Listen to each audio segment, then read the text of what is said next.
All right. So we're in Genesis.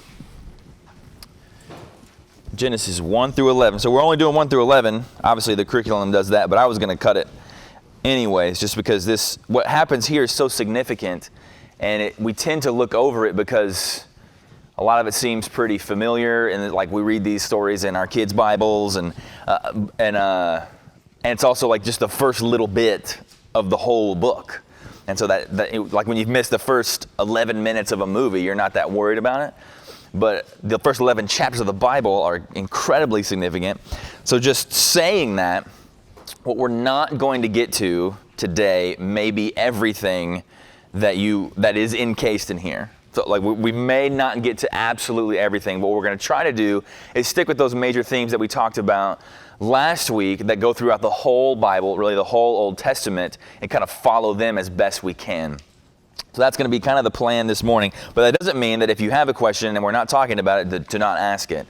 It may mean that we don't get to answer it fully, but still ask it, because part of what I want this group to be is we have men in all different stages of Christian maturity all over, and what we would want, if you have a question that we may not even get to answer because it's a higher level question or whatever it is, then some other guy in here might need to just know that question exists, and that needs to be thought about. So that's how we can help build into each other, is just by asking questions. Somebody might be too embarrassed to ask that. You might have been like, I've been wondering this for decades and I want to know about it. Somebody else is the same way. So do ask questions at any time. Obviously, you guys know you can stop me at any time. So before we get going into Genesis, hey, come on in. Just based on what you know, and I guess you can cheat and look on here if you want. Some of the major things we talked about yesterday are just some of the major themes and or motifs, whatever you want to call them, in the whole Bible. What appears in Genesis that you know to be a major theme in the whole Bible? Just throw out some ideas. Sin, correct. That's where it first shows up. Right, so sin's there. What other major themes that are in the whole Bible appear in Genesis, that if we don't have Genesis, we don't know where they come from? Judgment. What else? Death. Right. It's got to start somewhere. What else? Life, sacrifice, right? Like why we're all here. Sacrifice definitely is there with Cain and Abel, and then with Noah again, and then with all throughout the Abrahamic time. What else? What other major themes?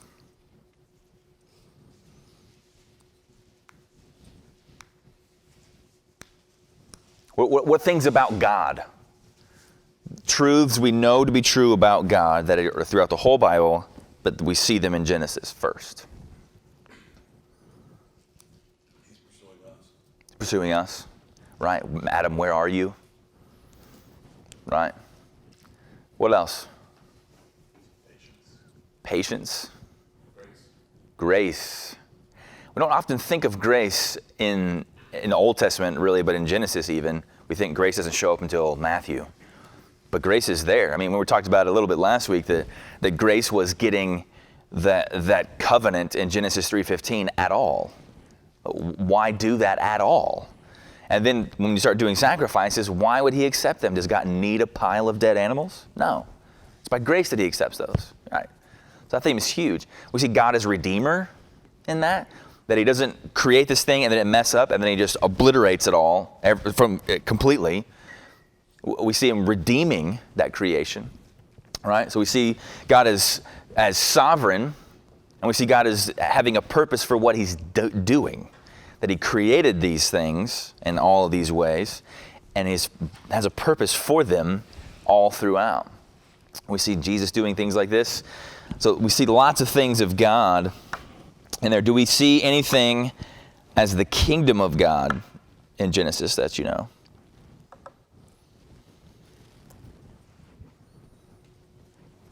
God's kingdom. You would see that, right? Adam's the first representative, right? And then the kingdom line continues going through him, through Seth, and then it gets down to Noah, and then it gets on the other side of the flood. Noah has 3 sons, and so the kingdom of God he is keeping up with that all the way through. Also, Do we see anything of the Trinity in Genesis? Yeah, big time. In Genesis 1, and then in Genesis 9, or really in creation story, and then in the Noah story. So a lot of things about God that we know and hold dearly true are present in Genesis for us. So who wrote Genesis? Moses. Are you sure? No. I am sure, guy. But what we taught, in your book, I don't know if you read a little further, there's kind of an appendix thing. It's called appendix number 2, I think is what it's called. And it has the who wrote the Pentateuch, which is the first 5 books of the Bible. So there's this theory, I'm just going to briefly touch on it, and you guys go read up on it. Basically what happens when society in the Western world starts not being so ridiculously difficult to survive in, so like the 1800s, late 1800s, 1900s, you start getting men who have time to dedicate to just sitting around and thinking and doing nothing else.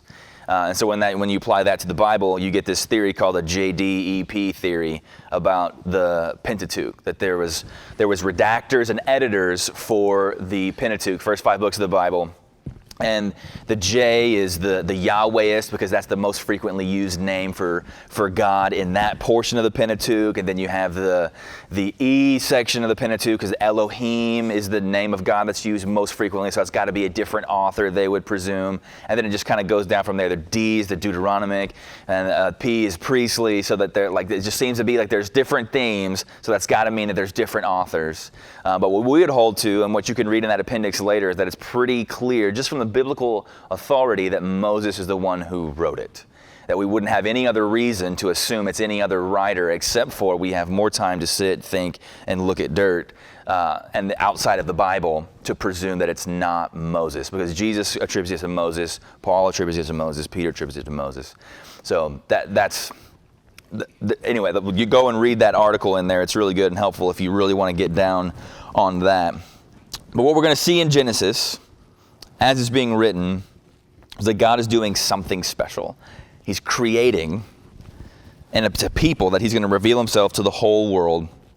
And it's going to inform us, what Genesis is going to inform us is how we get sin and how God's going about the process of solving sin. The problem of sin. We're going to see at the end of what we get to today, Genesis 11, we're still not done with the problem of sin, and so much stuff is going to happen. So the story keeps going on. And it's the story that you could call redemptive history. So that's a word to know, like what's the redemptive historical context. Come on in, brother, grab a donut and coffee. Because up until chapter 3 of Genesis, you don't need redemption. But then when chapter 3 comes, now we do need redemption. And so things now start unfolding according to that. How do we have redemption? And where does what we're reading in the scriptures, remember what we talked about last week, is part of the reason I wanted to do or make this available, an Old Testament study like this, is so that when you show up in Leviticus, or you show up in 1 Chronicles, or you show up in Isaiah, you're just reading there, you know where you are in the timeline of the Bible. And what that really means is in the timeline of redemptive history. Where are we in that? That's important for us to understand, because what is, or who is, the theological center of the whole Bible? If you got to pick one word, Jesus. There it is. That's the Sunday school answer. That Jesus is the theological center of the whole Bible. Everything is pointing to him in some way. Now, what is the framework for understanding that theological center? Being Jesus, if Jesus is the center of the whole thing, in all 66 books, Jesus is the middle of the train yard, all 66 books are coming on tracks to Jesus. What are the tracks? Old Testament, New Testament, Jewish people. Let's broaden that out even further. Humanity, right? But there's a specific kind of humanity that's coming towards Jesus. Absolutely. They're all broken. That's the only kind of people there are. The church, right? It would be the kingdom of God. So you said Israel, you said church, you said humanity. So the kingdom of God as a bigger term, the term of the kingdom. If Jesus is the king, and he's going to come and rule and reign, then the kingdom is the whole framework of this book. Jesus is the main character, but the stories are mostly about other people coming to him in some way, or waiting for him in some way, or being types of him, representatives of him in some way. So the framework we understand the Bible under is like God is building a kingdom. There is a king, and he is Jesus. He is the main focus, but the framework of the understanding of the scriptures is the kingdom. So the kingdom begins here. There's a domain that's created. There's something to rule over. People would be included in that. So what we're going to be looking at is asking the question as we continue to go throughout, particularly once we hit chapter 3, all forward throughout the rest of the semester, is what has God been doing so far? What has he been doing so far? We know where he's going. We know he's going to Jesus. But what has he been doing along those lines? That's what we're going to be asking when we get to every week, the idea of what is redemptive history. What are we talking about when we talk about that? So this outline, you guys kind of have a similar-ish type outline in the book. This is not authoritative in any way. It's a relatively easy way to understand just the layout of these 11 chapters. It's kind of just 6 things to look at how it all kind of happens. We're going to kind of roughly follow that, and I'll be pointing to it. If you have any questions on it, just ask yourself, or not. You can ask me. You don't have to ask yourself. But we're just going to run through what happens here, and then we're going to go through it a little more slowly.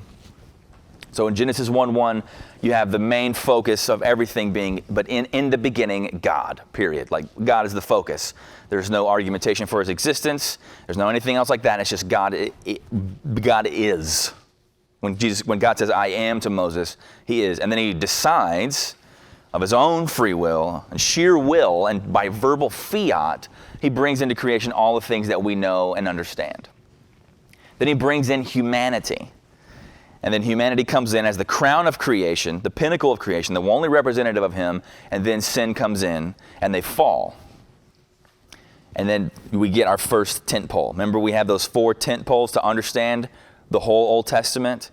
Genesis 3:15, Genesis 12:1-3, 2 Samuel 7, and then Jeremiah 31. That's God's kind of promised plan as it goes throughout. So we need to know where we are in between those 10 poles. But the first one comes in 3:15 when he says, I will, or the seed of the woman will crush the head of the serpent. There's going to be enmity, but the seed's going to win. So he makes that promise. And then we go, oh, wow, we got this covenant out of our sinfulness. God still makes a promise to us. But we see the first good seed of the woman gets killed on the spot. And we're like, oh, it's already over. We've already blown it. Like, the rest of the pages are just blank. The good one's dead. But then they have another baby, Seth. So the line kind of keeps going through that. And then you see 5-6, 8, Adam's descendants, really they come from Seth is who we're following. And they just continue to sin and live into sin. And then God, and essentially what he's going to do, and the flood, he's going to choose one family to redeem. And then he's going to uncreate the world. Yeah. How does he disseminate the knowledge of what sin is before the law? Right, that's a great question. Disseminating the knowledge of what sin is, the knowledge of good and evil. So that's what happens when you eat the fruit. Now you know that I'm capable of evil. I'm capable of doing something that is wrong. I think what we have to point to for that question is, how do we know what sin is we'd have to go to Cain and Abel, because God directly speaks to him. That's where the word sin shows up in the Bible. Sin is crouching at your door, and its desire is for you. And so, and then it's not like what Cain did was hidden in any way. So that's up to, we would assume, as we know how the family works, because Genesis 2, it's Adam is teaching and talking to his family and his kids about that. And then he sees how wicked the world is in Genesis 6, but there's one standout that's not like that. So there is at least some kind of contrast there as to living according to what pleases God and what doesn't please God. So there's no 10 Commandments. That's right. But there is, we see in Genesis 9, a morality that if you shed man's blood, by man's blood you shall be shed. By man's hand your blood shall be shed. So that's what I would say. Yeah. Was man capable of evil before they knew about the presence of evil? Right. So were they in the garden Did they know? Could they do evil, or did something else come upon them? I think what we would say is that man was created with the ability not to sin.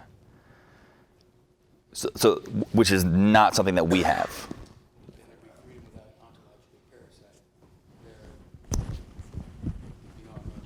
Yeah. So great question. But for no, that's okay. But for the purposes of the class, no, that's good. That's good. So then we get to where God uncreates everything. We're going to talk about that here in a minute. But he doesn't wipe out the promised seed line, the lineage, altogether. There's still Noah. But then after Noah comes, the first thing Noah does when he hits the ground, basically, is he gets drunk and he just rips off all his clothes before the Lord. And then his son comes in and sins against him. And then we end up with we still got a ton of sinners. And then the Tower of Babel in Genesis 11. The sin problem's not gone. God kept the lineage of the seed, the promise from here, but the sin problem is not gone. So that's where we end up. Like, what's going to happen now? That's where you're supposed to come to the end of Genesis 11, and you have this long lineage at the end going, what? Who is going to be the one to crush the serpent's head? How are we going to get rid of this thing forever? So that's kind of the overview of chapters 1 and 2. So let's look at Genesis 1 through 25. That's going to be our first section. So somebody read Genesis 1 through 5.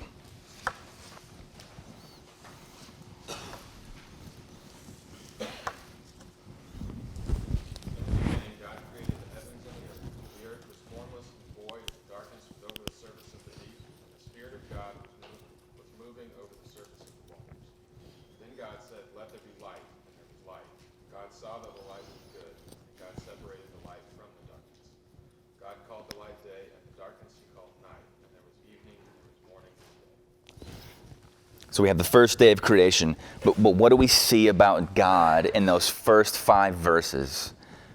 What are you observing about God?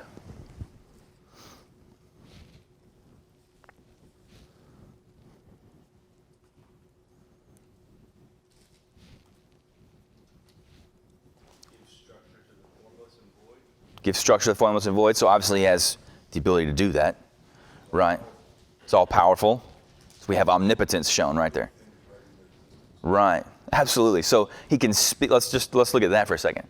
He can speak things into existence. So when God says, let there be light, was there light waiting in a storehouse somewhere? So he speaks, and there's not even molecules to carry his breath. Nothing is created. So he speaks, and things have to come out of nothing. You might hear the word or the phrase ex nihilo, which is just Latin for out of nothing, that God can create by sheer verbal fiat, which is not an Italian car. It's just sheer will that you just speak. And not only does something have to appear, the things that need to come together for that thing to appear have to appear.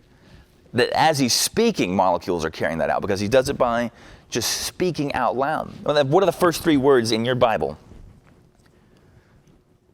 So there was a beginning, God created. So there was a beginning, and God was already there. So what does that say about God? Eternal. So we're good with eternal. We say that word a lot, and that makes a lot of sense. What transcendent, right? So existent. So in the sense that God has the power of being.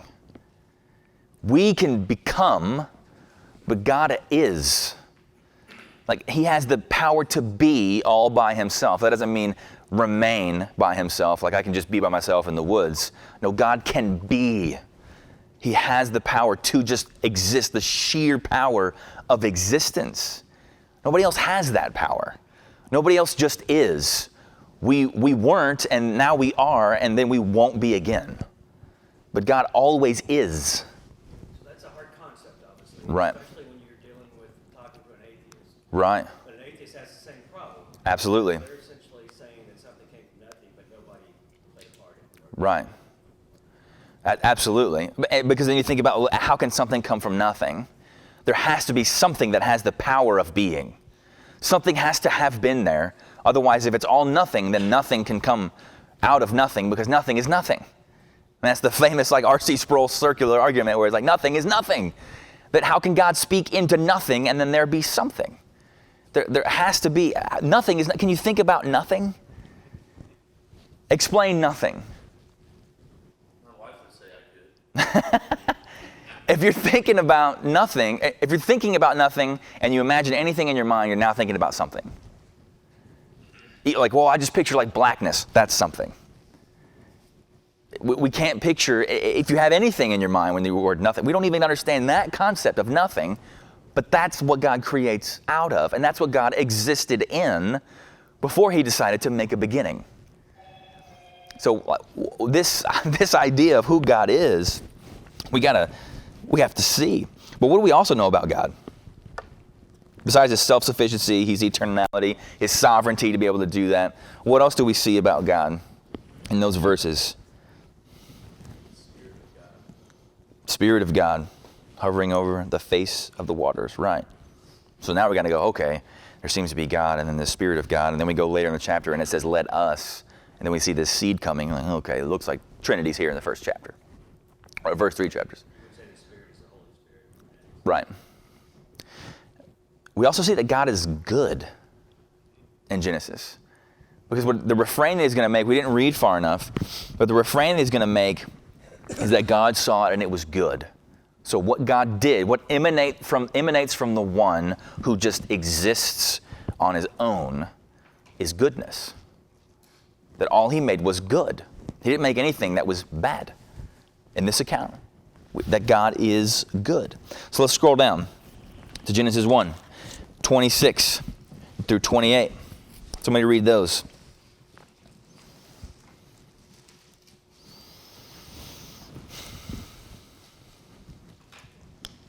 Then God said, let us make man in our image according to our likeness, and let them rule over the fish of the sea, and over the birds of the sky, and over the cattle on all over the earth, and over every creeping thing that creeps on the earth. God created man in his own image. In the image of God, he created him, male and female, he created them. And God blessed them, and God said to them, be fruitful and multiply and fill the earth and subdue it, and rule over the fish of the sea, and over the birds of the sky, and over every living thing that moves on the earth. Thank you, Greg. So what do we learn just real quick? So we just learned about God. Now we're obviously learning about us. So how does God make humanity, make man? Just from right here, don't go ahead to chapter 2. How does he make man? How does he say he's going to do it? In his likeness, in his own image. So is that different than how he made everything else? How so?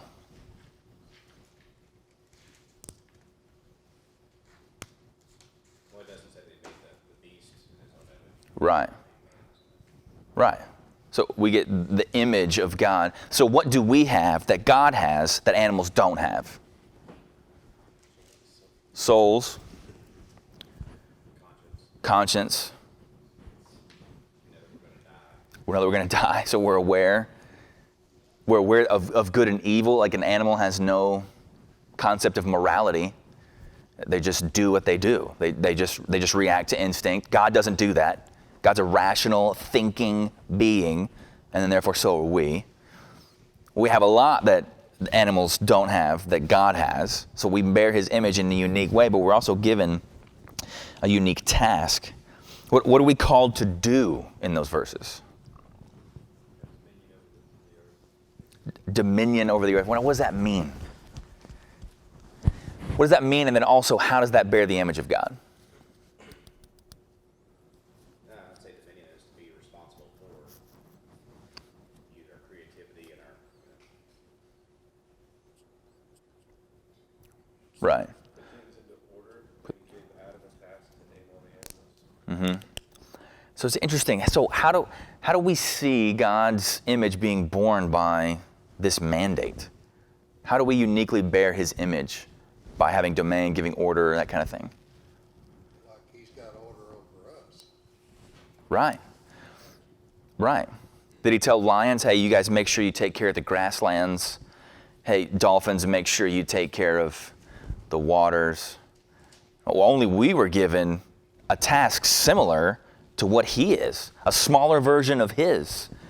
So God has ultimate and sovereign authority, and he gave a portion of that to us to rule it. I mean, that's pretty significant. I mean, we bear a whole lot of it.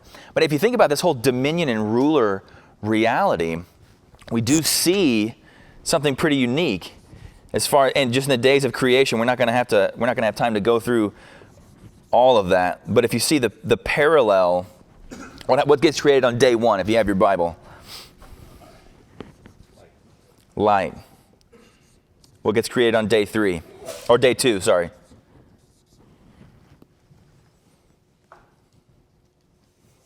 Anybody there? Water in the sky. Yeah, sea and sky. What happens on day 3? The expanse in the midst of the water. Land. What happens on day 4? Right. In other words, you could call them light bearers. What happens on day 5? Yep, fish and birds. What happens on day 6? Yep. So you see the parallel? On the first 3 days, God creates a bunch of domains. The next 3 days, he puts rulers in them, in a sense, populates them. So it parallels itself, the days of creation. And obviously man rules over all of this, but we don't bear light like the sun does, and we can't breathe underwater and fly like fish and birds do. But we still have been given authority over all of that. So this domain and ruler concept is throughout the whole thing, and then God says, for man, you rule over the whole deal. Right, we got there, right? We figured it out.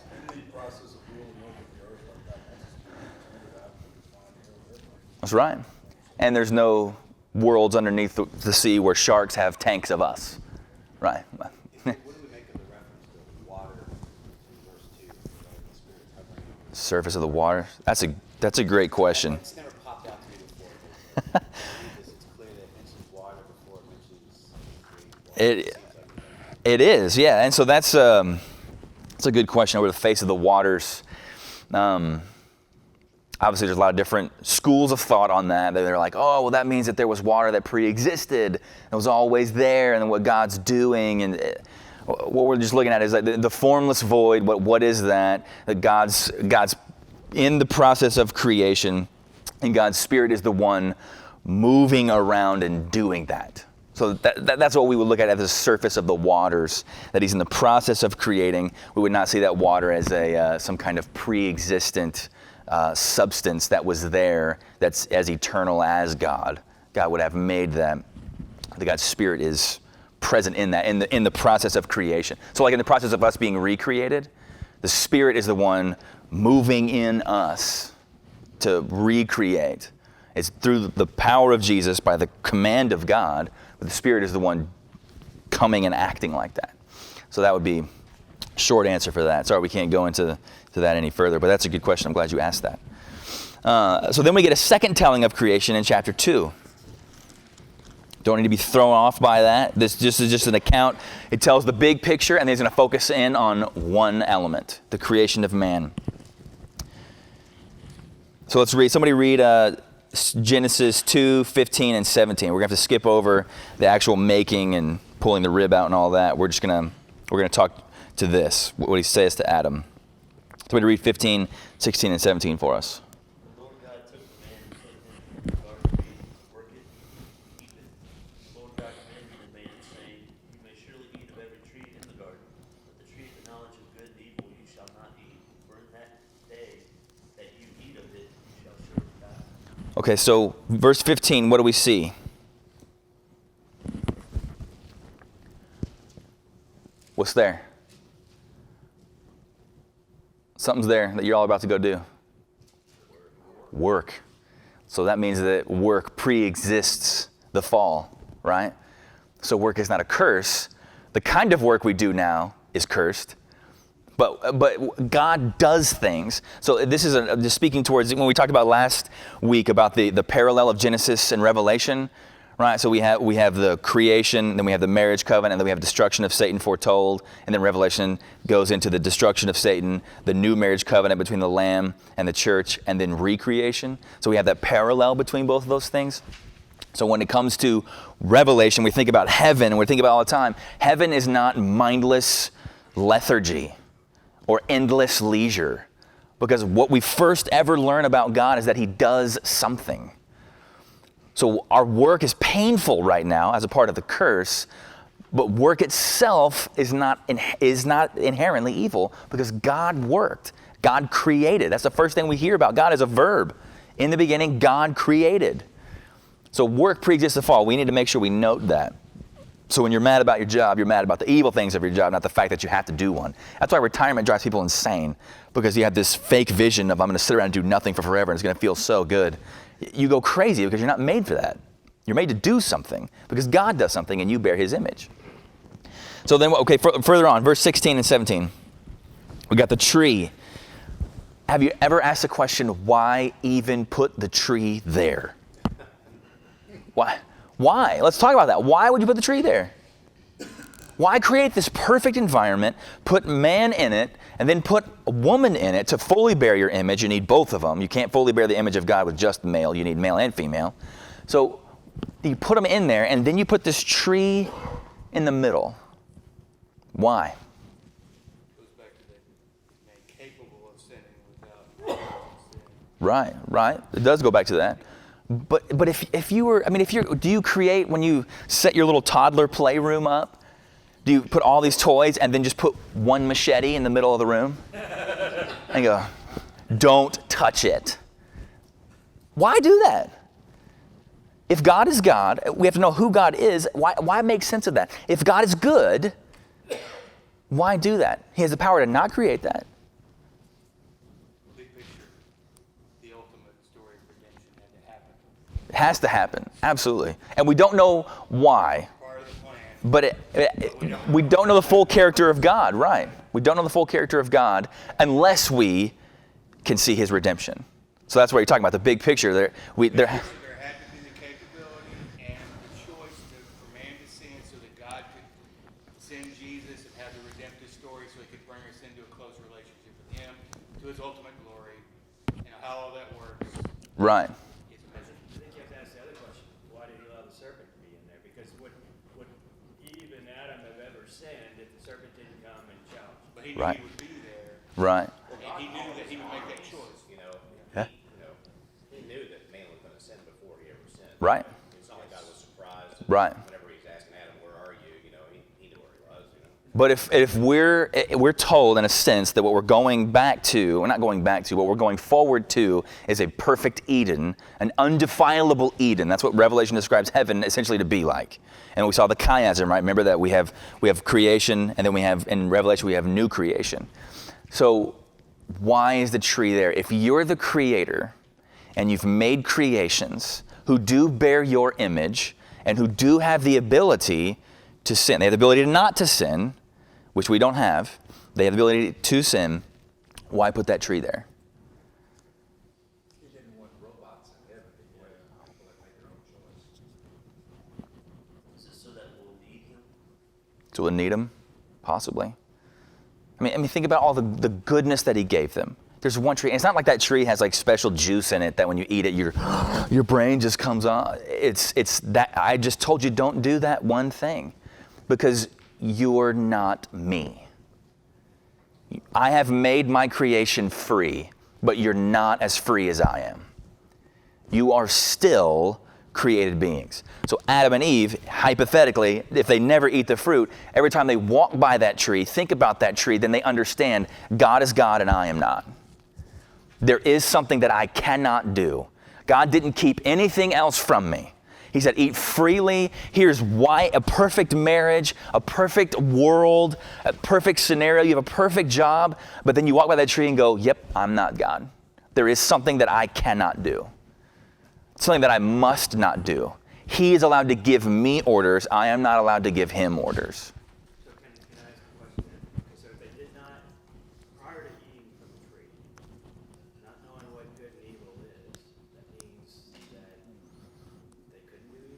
Well, so we say knowledge of good and evil. We say knowledge more like intimate knowledge. If they knew there was something they couldn't do, then they knew that if they did that thing, that would be wrong. So they obviously understand what evil is. And so because they know, I've been told not to do something, and I have the ability to do lots of things, and I eat from lots of trees, but not from that one. So they know that there is a line. So it's not as if they were like just so innocent they had no idea, and they're like, what, a fruit? And then they eat it, and like, oh, no, I know everything. No, now you're going to know evil intimately, the way Adam knows Eve, right? The way Joseph knew Mary. You have an intimate familiarity with evil. Now it's in you. That's what he means. But God let the serpent be in the garden. Right. And to that, we have to go back to... He was completely outdone by the serpent, right? In a sense she was, but in a sense she also just had a bad husband. Because she gets told the law from Adam. God tells Adam directly. He does, and then when Eve is created, he doesn't re-give the law to her. Adam's supposed to do it as the representative, as the priest and king of the domain. He's supposed to give it to her, and he blows it because she can't even recite it back correctly. She says we can't even touch it. That's not true. And then God said you can eat from all the trees freely. She says we can eat from any tree. So she's talking. She in her mind sees a little bit of more restriction than is really there. So she doesn't even know really what God said because Adam's a lazy bum, and he's right there the whole time because she eats it and turns and gives it right to him. And he just goes, yeah, I'm going to watch this play out. Because God had told him that, he would die, right? But then when he saw that Eve didn't die, he was like, well, I guess you're not going to die. Well, again, that's like, okay, I guess God lied. I guess Satan is right. So I can eat this thing. You're also you're assuming that Adam's not there when the snake's talking. No, he is there. He absolutely is there. He's talking to the woman. The woman's talking to us. Right. You can go to Satan, through the snake, and go to Adam. So we got to move ahead. We're doing good. We got 20 minutes, though, to cover the rest of all this. We got to scoot right to the fall. So we obviously know that they eat the fruit. You can spend a lot of time looking at parallels. Just to give you guys something to do for if you need a quiet time example of Genesis 3, 1 through 6, particularly in verse 6. Right in the cross-reference there, 1 John 2, 15 through 16. And see how Eve describes, or the fruit is described in the eyes of Eve, and then go and see how John describes the temptation to sin in 1 John 2, 15 through 16. So write that cross-reference down to go and study it on your own. So we see the serpent come into play, right? And then what serpent is doing is he's challenging God, what he said the whole time. But have you ever thought, in Genesis 3, with serpent, we'd know beforehand, because before we ever read Genesis on our own, theoretically you've been taught Genesis by your parents or by your church, or you just know it from culture. It never says Satan. It just says the serpent. So how do we know that it was Satan and not something else? Not just some actual serpent. They could talk. Like, how do we know that? We know it from the end of the covenant promise in Revelation. Revelation 12,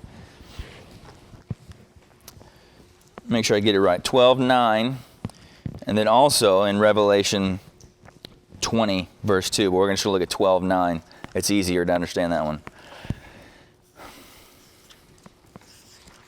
Revelation 12:9 says, "And the great dragon was thrown down, that ancient serpent, who is called the devil and Satan, the deceiver of the whole world." That ancient serpent, referring back to Genesis, the deceiver of the whole world. How did the whole world get deceived? Federally, corporately, through Adam and Eve. So that's how we can say with confidence that this is actually Satan. This is the person, the character of Satan. So he does this. What Eve does is arrogant, idolatrous, insane, and Adam does it as well. But sin didn't work. They were told this would make you like God, and it didn't work. It was a lie. That's what all sin is, right? You look at pornography. This is going to make you feel good and take away your pain. It's a lie. You look at alcohol. This is going to numb the effects of things, and it's going to make you feel better. It's a lie. All sin is inherently just a lie. Otherwise, you wouldn't do it. It's going to promise me something, and it doesn't deliver. That's the first sin. It'll make you like God. It doesn't make me like God. It makes me further from God. It makes me separate from her. I'm hiding my body from her now, and I want to hide myself from God. It didn't make me like God. It didn't even make me like a human anymore. What humans used to be, now I'm running from God. I hate being around God. I want to hide from God. So it doesn't work. But there is grace. They're not destroyed on the spot. Because doesn't God say, in the day you eat of it, you shall surely die? Did they die that day? No. You got to keep living. And you got to promise that all of this evil is going to go away one day. Completely undeserved, completely unmerited. That's what Genesis 3:15 is. It's grace. There will be a day where someone, the seed, an individual seed, will come from the woman, crush the head of the serpent. And this evil that's plaguing you will be gone forever. Yeah. Death there, I think, is speaking to original sin. Right. Sin that's inherent in humanity, not sins, so not a physical death. Anyway. Right. But as far as Adam and Eve understand of what death is. They're still alive, but they're now spiritually Oh, yeah. dead. They're dead. Absolutely. Ephesians 2:1. You're dead in your trespasses. Absolutely. I mean, ultimately, would you expect that they were going to live in the garden forever? And so there really was death, but it just occurred later. Would they have not had physical death if they had not sinned? That's what we can get into when we think about the Garden of Eden. We can do a lot of hypotheticals that we will never know the answer to. So maybe, I don't know. I don't think death was the plan. Otherwise, God would have entered. He would have told, "Hey, eventually that little thing, furry thing running around, is going to be gone." He just said, "Name it." Well, I think verse 22 maybe gives you an idea. That's where I was going to head. Yeah, he kicks them out of the garden because the tree of life is there. And he's like, they can't eat of that now that they know good and evil. Gotta Right. get out of there. So I think there's an understanding that the tree of life was something that would have kept them alive. And the river, Yeah, and then we see that river and tree, Back in Revelation, right, So I think in heaven. your creation, new creation. The idea is Eden was perfect, except we had the ability to sin, And that will be gone. that will be gone. Right. It will actually be perfect. There will be no Satan, and there will be no ability to sin. Right. Since he brought up 22, that's a question I had, because it says you will be like us, one of us, so, let's see, what's he saying? In a sense that God fully, completely understands evil. Because what we believe, we take the Habakkuk verse that you can't even look on evil, and we treat evil like it's kryptonite to God. That if you bring sin around, God has to go, I can't be around that. But then we somehow ignore Job chapter 1, where Satan comes right in front of him, who is the father of lies, and the enmity between the serpent and the woman, the seed of the woman. So God can be around evil. It's just that he full on rejects it. He can't receive it and accept it. So understanding evil, knowing what that is, God can intimately understand something and not necessarily have fellowship with it like we do. We have an intimate understanding of evil because we do evil all the time. God knows it because he is God. So that gets into where the evil comes, all that stuff, but we don't have time for that. But that's a good question. So we're going to read verses 14 and 15. The cursing coming. Because you have done this, cursed are you above all livestock, talking to the serpent, and above all beasts of the field. On your belly you shall go, and the dust you shall eat all the days of your life. Verse 15, I will put enmity between you and the woman. Enmity then between your offspring and her offspring. And then it goes into singular. He shall bruise your head, and you shall bruise his heel. So there's going to be enmity between the seed of the woman, the offspring that comes from, the good offspring that comes from Adam and Eve, and then the offspring of Satan, or the lineage of Satan, the world realm of Satan. And that's true. We can see that a couple cross references for you guys to write down is 1 John 3:8 and John 8:44. 1 John 3:8 talks about, it says, he who does what is sinful is of the devil, because the devil has been sinning from the beginning. And then John 8:44, Jesus straight up tells the Pharisees, you are of your father, the devil. Speaking back to this curse, the lineage, your descendants and her descendants, your offspring and her offspring. So that continues on. But then we see verse 15, he, one seed, one individual offspring, singular, is going to crush your head, and you're going to bruise his heel. The death blow comes to your head. If I just hurt my foot, it's going to hurt, but I'm going to survive that. So when we look at the cross, Jesus is definitely wounded there, but it's not mortal. because he comes back from it, like we would come back from a bruise. But Satan is dealt the death blow. And so right now we would just look at him as staggering around, lingering towards death. Now the rest of the Bible is an outworking of Genesis 3:15. That's why it's the first tent pole. Remember, that we have to have Genesis 3:15, because the rest of the Bible, it just flows from that. Is this person the seed?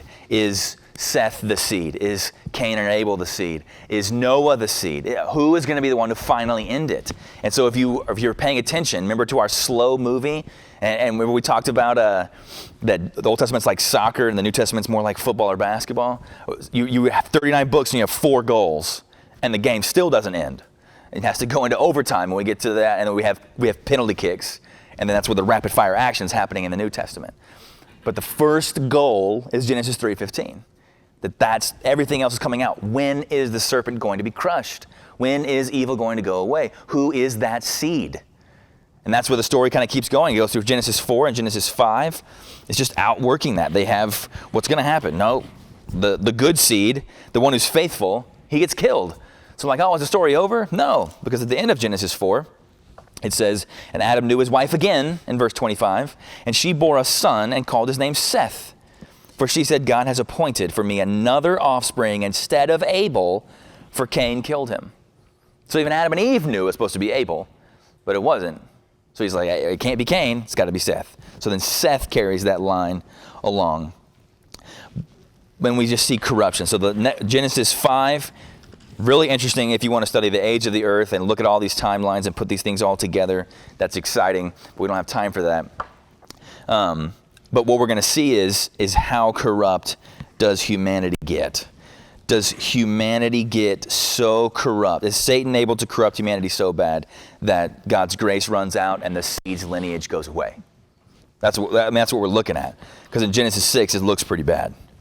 And we don't have time to go through Genesis 6, 1 through 4. Who are the Nephilim? Are they demons who had babies with women? Or are they these actually like the rock people from the Russell Crowe movie? Or like what? We don't have time for that. It's definitely not rock people though. Spoiler alert. But in verses 5, 6, and 7 of Genesis 6, the Lord saw that the wickedness of man was great in the earth, and that every intention of the thoughts of his heart was only evil continually. It's bad. Sin is so present. And the Lord regretted that he made man on the earth and grieved in his heart. So the Lord said, I will blot out man whom I have created from the face of the land, man and animals and creeping things and birds of the heavens. I am sorry that I have made them.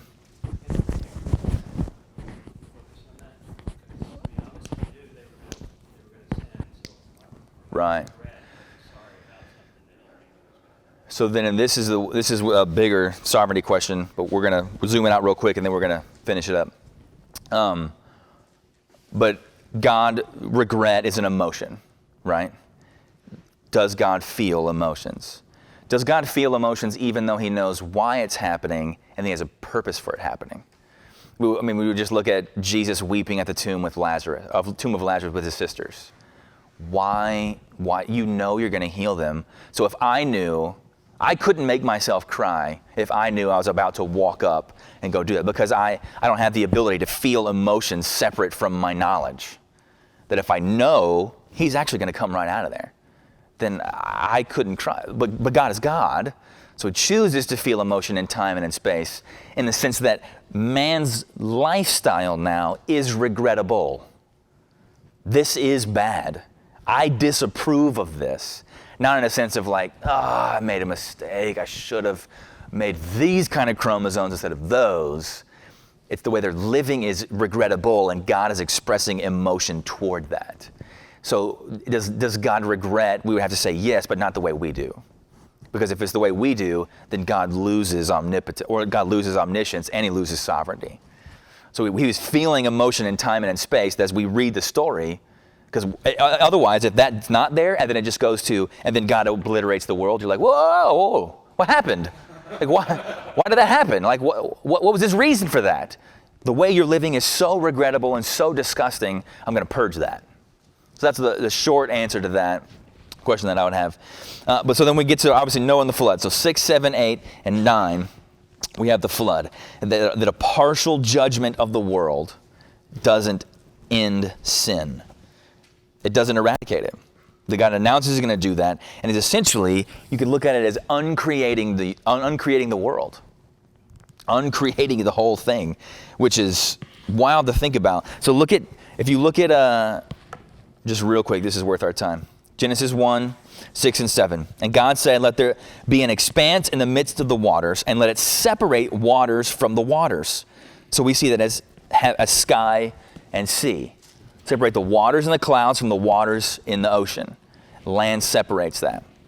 And then it says in Genesis 9 and 10, it says that the waters under the heaven be gathered together in one place, and let dry land appear. And it was so. And God called the dry land earth, and the waters were gathered together. He called seas. But then what happens in Genesis 7, 11 through 12?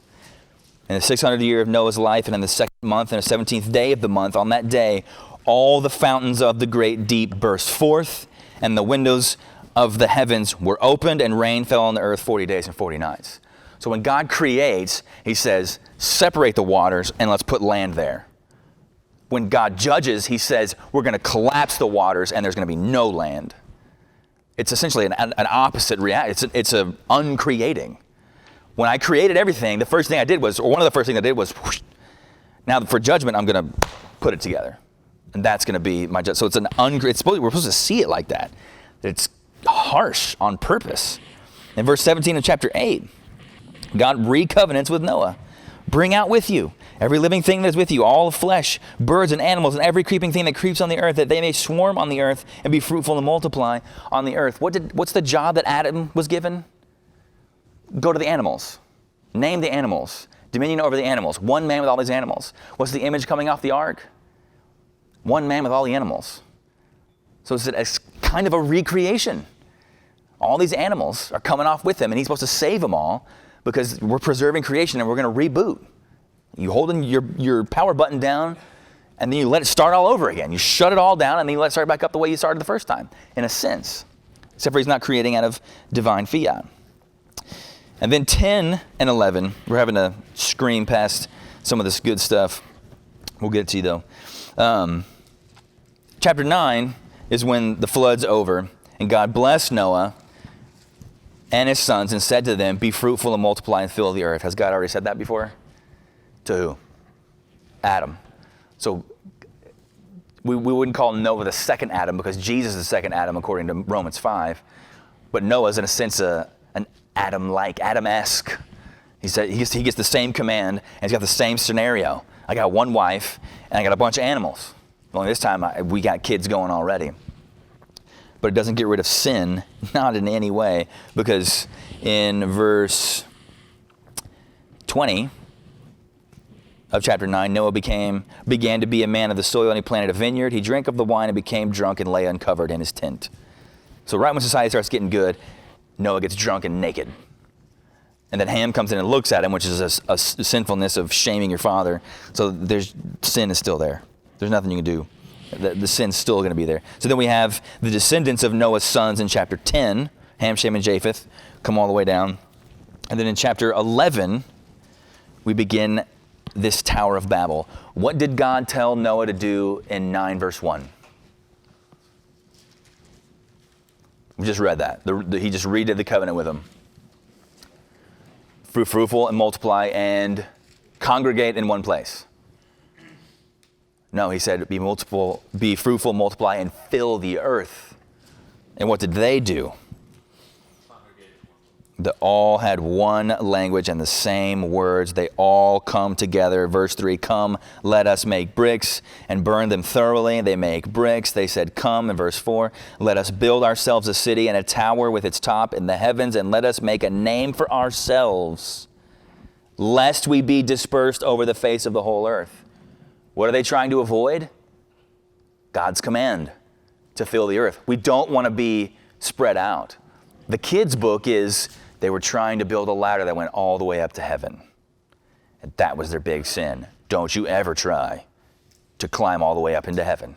Actually, what they're trying to put a platform on top so God would want for it to be in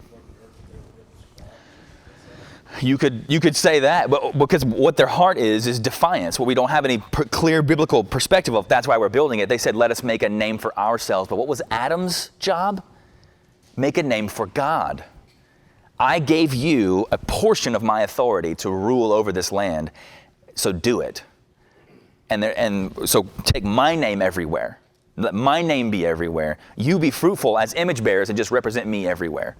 And he doesn't. And then Noah's descendants don't. They say, let's make a name for ourselves. Let's do that instead, which that is their great sin. It's mankind ignoring God's right to rule and foolishly trying to enforce their own agenda on the world. And so then God just stops their plans. And the Lord came down, verse 5, to see the city. Again, we know that God doesn't have to come down to see it, but he comes down, sees the city which the children of man had built, and the Lord said, behold, they are one people, and they all have one language, and this is only the beginning of what they will do. We're just starting their evil and wickedness. The longer they congregate, it's going to get worse. And nothing that they propose to do will now be impossible for them. Come, let us go down there again. Again, Trinity. Go down there and confuse their language so they will not be they may not understand one another's speech. So God dispersed them from there. Again, grace. They're directly not doing what God said to Noah. Be fruitful and multiply. They're like, we don't want to do that. We don't want to represent a king. We want to be kings. So we're going to make our name great, and we're not going to spread out. We're not going to fill the earth so that your name can go around. We're going to stay together so we can pool our resources and we can have more power. And God's grace is, I'm just going to confuse your language and spread you out. Instead of, I'm done with this, I'm going to wipe you out. He doesn't do that because he said, I judged once as an image for everyone to know that from forever, knowing that it's going to come again. Judge once with water, the next time it's going to be fire. So between here and there, you are great. This is grace. All of your sin not being punished immediately by this kind of eternal or like imminent judgment is grace. And that's where we end. That's where the story ends. I mean, you have a lineage that comes after that, and then it ends with Abram in chapter 11. But if you stop there, then you're just like, wow, looks like the seed's not going to continue on. Seed got snuffed. I mean, all these people are jokers. There's no good one. But then God moves from, remember the funnel gets tightened. He went from Adam to Noah. Now we're going to say all these promises are going to come through one family, Abraham. I'm not going to be dealing with the whole world like I was at Babel and at the flood. I'm only going to be dealing with one family. The promise will come through one family. That's where the seed's going to come from. It's going to crush the serpent's head. But if we don't have 1 through 11, we also don't get 12. Verse 12:1 would make no sense. It just says, the Lord said to Abram, well, who is Abram? Where did he come from? Where did people come from? Who was talking to him? Who is God? How did he get there? So we have to have all of that to get to this, but it covers centuries of time. That's all we got. It's 7:02. Went 2 minutes over. Sorry, guys.